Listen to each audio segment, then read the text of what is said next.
My name is Eric Nilsson. I am from the United States, and I have been in Beijing for about 9 years. I'd never originally planned or even thought about coming to China until a journalism opportunity presented itself, and I thought I'd do my year in China, and then I thought after that, well, I'm not quite done, I'll do another year, and as I said, that's about 9 years ago at this point. During my time working as a journalist in Beijing, I've covered several different beats: rural poverty, social issues, civil society, natural disasters. I went to the Sichuan quake zone 15 times and released a book about the quake with several colleagues. The way that Step Up was born actually was the original volunteer group that we formed to work in Sichuan. Over time morphed from sending volunteers there to do things to bringing headmasters from the poorest rural communities throughout China to Beijing for training. And when I was there, I was speaking with several of these headmasters, and one of them said he was unhappy with the situation at their school because they didn't have electricity. And the school was too remote to connect to the fossil fuel grid, so they needed a solar panel. And they said a solar panel would cost about $4,000. I thought to myself, well, 4,000 yuan. And I thought to myself, 4,000 yuan is a lot of money, but it isn't. So I said, okay, I'll buy you a solar panel. Well, it turns out they were 5,000 yuan each, and they required two. So, to make sure that these solar panels were installed as they should be, I traveled to this community, which is in the rural hinterland outside of Yushu, about 8 to 12 hours by car, depending on road conditions. The roads are not very good. Installed the solar panels myself, actually with the kids helped. And once the lights went on, I figured it was time to go home. And this was meant to be a one-off.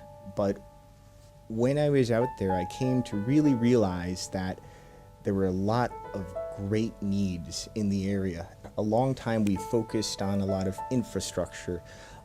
We've been delivering solar panels to schools, computers, building libraries, providing also basic necessities like clothes, study aid, medicine, these sorts of things.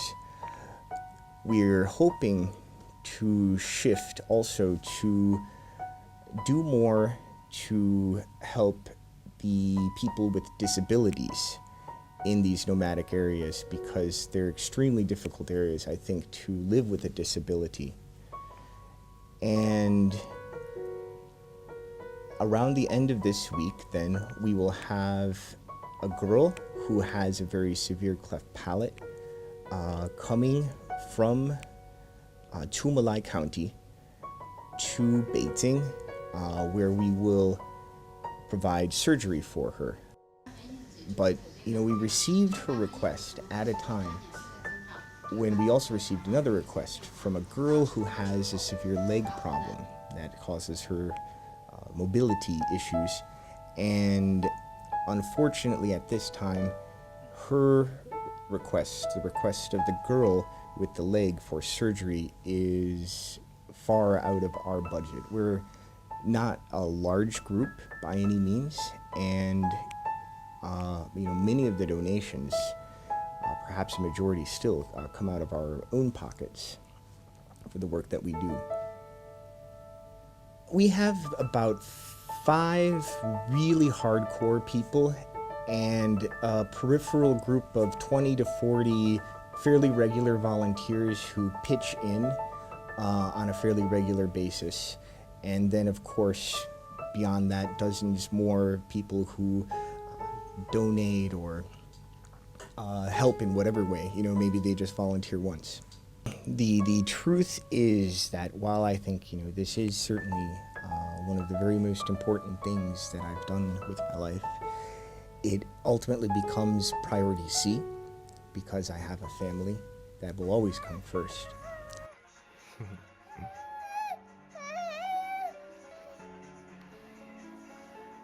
I have a job to which I'm also very dedicated.